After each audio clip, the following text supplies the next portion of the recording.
Bonjour et bienvenue. Aujourd'hui, je voudrais vous partager un processus pour se libérer d'une émotion, comme par exemple la peur, la colère, la tristesse, le manque, la culpabilité, la honte. Voilà. C'est un peu le panel des choses que humainement on vit qui ne sont pas vraiment agréables et qu'on peut même associer à la souffrance. On va qualifier de souffrant quelqu'un qui va vivre une émotion. Et comme c'est justement ce que je vois être le point le plus difficile au niveau de l'expérience humaine, et que le fait d'avoir une émotion qui prend de la place peut potentiellement nous empêcher de simplement s'asseoir et rester tranquille avec ce qui est, d'apprécier le simple fait d'être, eh bien voilà, aujourd'hui je voulais vous partager une pratique pour vous libérer justement d'une émotion. Donc, une émotion, en fait, c'est ce que nous fait vivre quelque chose qui semble extérieur. Donc par exemple, on est en conflit avec quelqu'un, et bien le conflit qu'on vit avec cette personne nous fait sentir d'une certaine manière. Et on pourrait se dire humainement que le plus simple c'est de parler avec la personne et de trouver un accord pour que on ne soit plus en conflit. Mais aujourd'hui l'invitation c'est d'aller voir qu'on peut résoudre le conflit intérieurement, donc qu'on peut aller rencontrer le conflit, le dénouer, s'en défaire, et que finalement, sans avoir besoin d'aller discuter avec la personne, de trouver une solution concrète par rapport à notre désaccord, on va être en paix par rapport à la situation et par rapport à la personne. Et donc finalement, ce ne sera plus un problème que l'on soit officiellement en conflit. Et donc il n'y aura plus vraiment de conflit intérieur par rapport au fait qu'il y ait un conflit extérieur. Et ce qui est magique avec cette façon de faire, c'est que généralement, quand on résout le conflit à l'intérieur, à l'extérieur, des solutions se trouvent sans qu'on ait besoin vraiment de faire des efforts. Et je préfère pas mettre une promesse là-dessus, qu'on se dise je vais faire ça pour que on atteigne un certain résultat, parce que comme vous allez le voir, le processus ne fonctionne que si on accueille vraiment la situation. Donc on peut pas dire j'accueille la situation pour qu'elle change. C'est pas vraiment accueillir ça, c'est plutôt essayer encore de changer les choses. Donc j'invite à commencer tout simplement la pratique. Je vous invite à fermer les yeux et à invoquer la problématique, le conflit. Donc ça peut être une personne, une situation, un objectif que vous n'arrivez pas à atteindre. Ça peut être aussi directement une sensation. Ça peut être une angoisse, ça peut être une peur qui est déjà là. Ça peut être aussi une maladie, ça peut être des maux physiques. Tout ce qui, en fait, est considéré comme un problème par votre mental. Et donc au moment où on pense à cette problématique, par exemple la personne avec laquelle on est en conflit, on va s'ouvrir et on va scanner les sensations qui s'intensifient et qui s'imposent au moment où on pense à la problématique. Et donc par exemple au moment où on pense à la personne avec qui on est en conflit, on va sentir peut-être notre ventre se serrer, ou au niveau de notre sternum, de notre cage thoracique, on va sentir quelque chose qui s'intensifie, on va potentiellement avoir l'impression d'avoir du mal à respirer au niveau des clavicules, peut-être quelque chose au niveau de la gorge, au niveau de la mâchoire, au niveau de la tête, au niveau du bassin, des jambes, des pieds, des bras, des mains. À ce moment-là, on s'ouvre juste à qu'est-ce que ça me fait vivre, qu'est-ce que ça fait émerger comme sensation. Et à partir de là, on va considérer qu'on est simplement un espace tranquille au sein duquel apparaissent des sensations. Ces sensations, c'est pas nous, c'est pas non plus à nous, on est simplement un espace au sein duquel ces sensations émergent. Et on a juste besoin de le considérer, il n'y a pas besoin d'imaginer quoi que ce soit, juste, je vous l'ai dit, vous l'avez entendu, ça suffit. Et ça fait que on se sent en sécurité. On sent que l'espace que nous sommes maintenant, l'espace d'un instant, il ne peut pas être attaqué par un objet.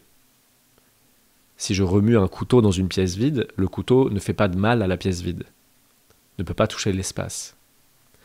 Et j'aime bien comparer ça à si on va au zoo et qu'on voit un serpent venimeux, eh bien si je vous dis, voilà, tu es dans la cage avec le serpent venimeux, très certainement vous allez vous mettre à grimper aux parois et Voilà, vous partirez en courant de peur qu'il vous morde.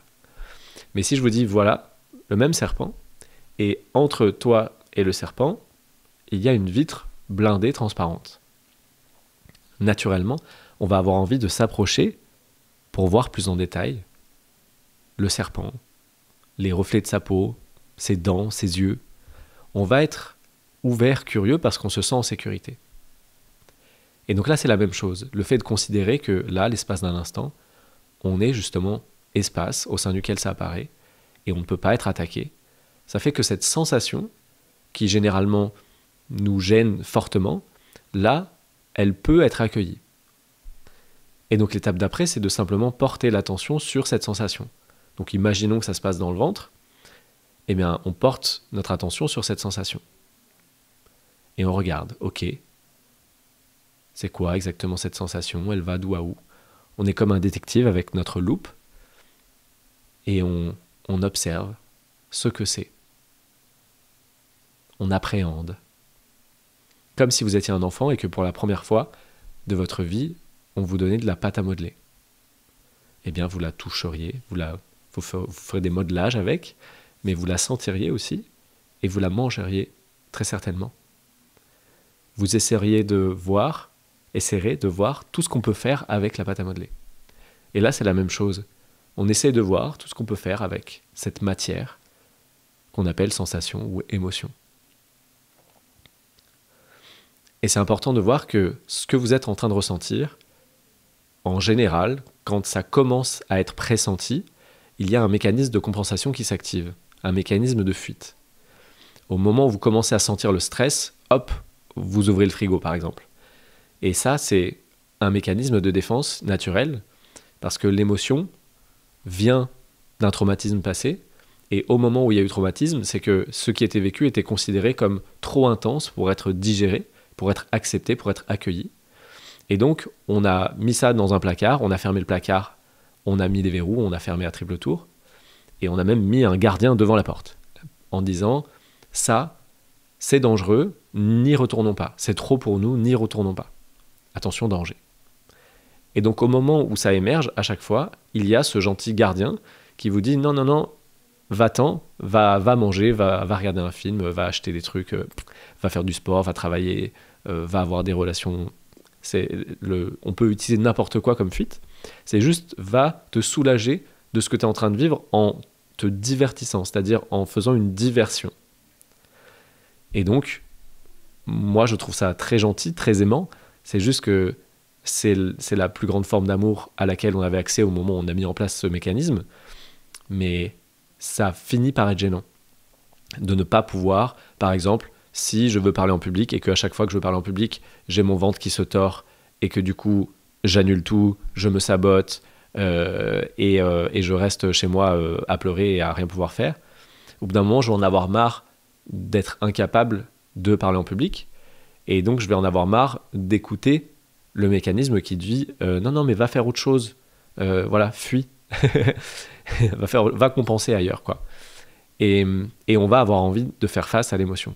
Et là, c'est ce qu'on est en train de faire. On est en train de regarder en face l'émotion. Et donc, c'est comme si on allait devant le gardien et qu'on disait « Bonjour, je veux rentrer ». Naturellement, vous allez sentir en vous qu'il y a une résistance à aller ressentir ce qu'on est en train de regarder. Cette résistance, c'est le gardien qui vous dit « Non, non, non, va-t'en, t'as rien à faire ici ». Et si on garde l'attention sur la sensation, eh bien, c'est comme si on maintenait fermement que « Si, on va aller voir ». Et à ce moment-là, le gardien s'écarte et vous laisse avancer à la porte, mais la porte est encore fermée. Et de la même manière, en restant avec la sensation, eh bien, la porte petit à petit se déverrouille, l'émotion se dénoue. Et donc, en fait, notre seul job, c'est de garder l'attention portée sur la sensation. Et s'il y a des fuites, s'il y a le mental qui s'active, qui raconte des histoires, on ramène l'attention sur la sensation. Et ensuite, on continue de voir c'est quoi exactement. Et la question d'après, c'est elle va d'où à où cette sensation? Quand on a les yeux fermés et qu'on ressent ce qui se passe, ça va d'où à où? Donc si ça part du ventre, est-ce que ça remonte jusque dans la cage thoracique? Est-ce que ça remonte jusqu'au cou? Est-ce que ça descend dans le bassin? Est-ce que ça va jusqu'au genou? On peut faire pareil sur la gauche, voir jusqu'où ça va sur la gauche, jusqu'où ça va sur la droite. Et on voit que la sensation, elle a une certaine zone avec un dégradé en termes d'intensité qui a une certaine taille, à peu près. Mais maintenant, la question intéressante, c'est, et vers l'arrière, elle va jusqu'où? Et vers l'avant, elle va jusqu'où? Parce que ces sensations, en fait, les émotions sont des sensations énergétiques, et donc c'est comme la chaleur d'un radiateur. On a bien conscience qu'on ne ressent pas la chaleur à l'intérieur du doigt, qu'on sent la chaleur à l'extérieur, mais un petit peu à l'extérieur. Et bien là, c'est la même chose, en fait, ce qu'on ressent, c'est énergétique, donc ça peut être à l'intérieur du corps physique, mais des fois, c'est en dehors du corps physique, légèrement en dehors. Et donc si, par exemple, encore une fois, on va prendre l'exemple du ventre, si ça se passe dans le ventre, au niveau du diaphragme, on va sentir qu'est-ce qui se passe, jusqu'où elle va, cette sensation, à l'avant.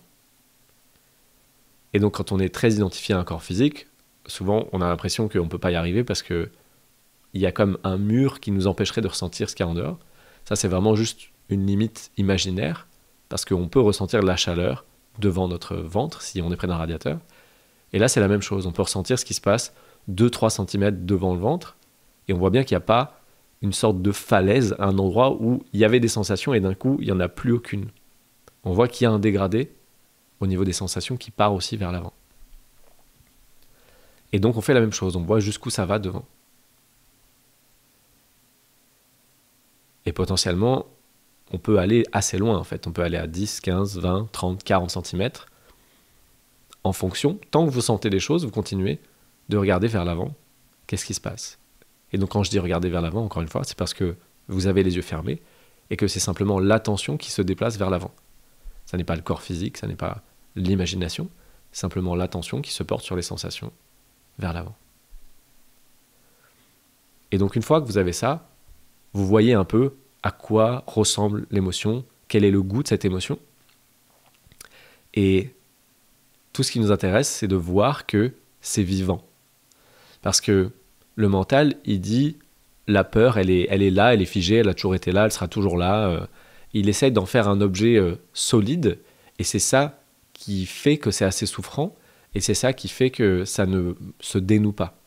Alors que là, on est en train de se connecter avec le fait que c'est vibrant, et que donc, naturellement, ça bouge. Et quand on connecte avec le fait que ça bouge, on voit que, ah bah oui, en fait, ça circule, quoi. Ça n'est pas figé. Et donc, à partir de là, on sent simplement la sensation, et on la laisse aller là où elle veut, et nous, on la suit.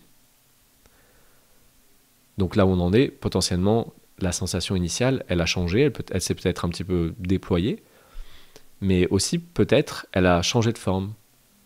Et elle a aussi changé d'endroit. C'est-à-dire que en sentant ce qui se passe dans le ventre, on peut se mettre, à un moment donné, à ressentir quelque chose qui s'active dans l'épaule, dans la nuque, dans la tête, enfin, peu importe, dans les mains. Ça peut être n'importe où. Mais voilà, ça peut changer. Ça peut aller ailleurs. Et nous, encore une fois, notre seul job, c'est de suivre cette sensation et d'aller voir c'est quoi. Comme si on était intéressé, comme si on goûtait un plat, comme si on mangeait un plat. On essaie de savourer chaque bouchée de cette sensation, même si évidemment, en général, elle est désagréable. Eh bien, sans jugement, comme ça, on accueille la sensation et on s'ouvre à sa texture, à son goût. Et ça se fait simplement en portant l'attention dessus. Ce que je vous dis, c'est un peu une métaphore, mais c'est juste porter l'attention dessus, ça suffit. Et donc à ce moment-là, on voit que ça bouge, ça circule, ça fait des choses. Et donc tant que ça fait des choses, eh ben, c'est parfait. Vous pouvez rester là, avec, et laisser ça circuler.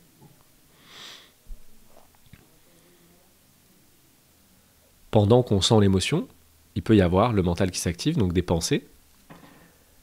Il y a à peu près que 2 options. C'est soit il y a des pensées de fuite, c'est-à-dire des pensées qui disent « Ah, peut-être que tu fais pas bien, peut-être que tu vois pas vraiment l'émotion, que c'est pas vraiment ça. » Des pensées qui vont essayer de vous convaincre de sortir du processus. Si c'est le cas, eh bien, revenez simplement dans la sensation. Prenez conscience que le mental s'active et résiste un petit peu. Et dites, ok, mais là, juste, je prends 5 minutes pour faire ça, je ressens ce qui se passe. L'autre option, c'est qu'il y a des sortes de flashs, d'images, qui émergent de la sensation elle-même. Il y a des tremblements de terre chez moi, c'est super. Et donc, on va voir qu'est-ce qui émerge comme image à partir de cette sensation.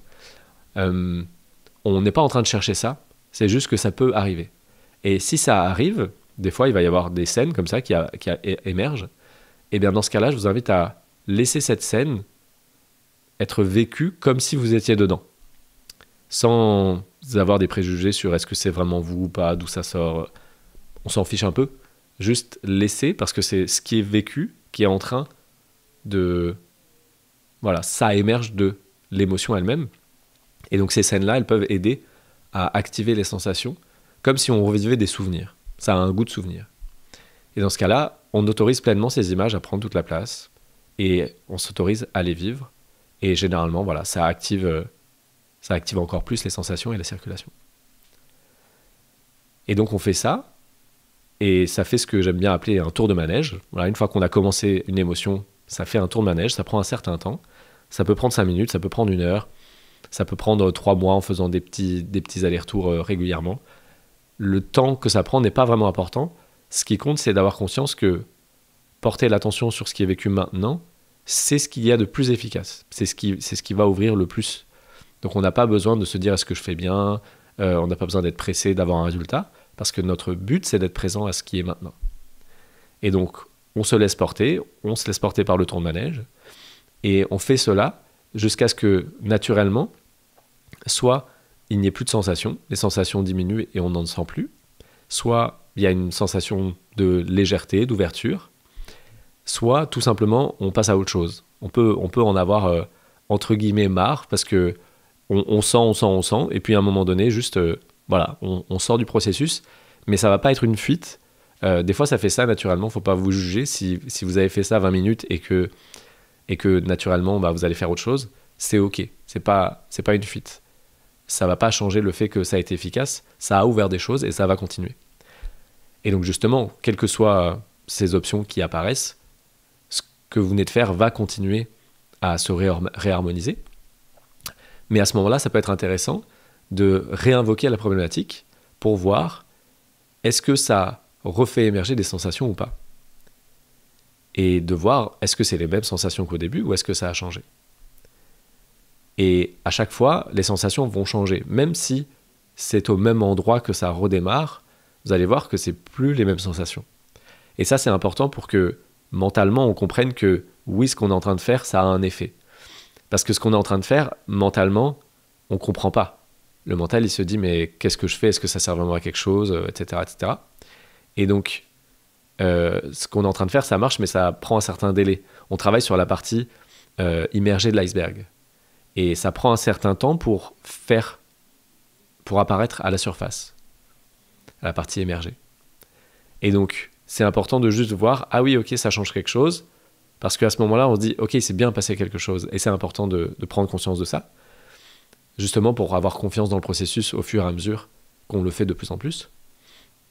Et donc, on voit, est-ce qu'il y a des sensations qui réapparaissent? Donc si la réponse est oui, eh bien on repart pour un tour de manège.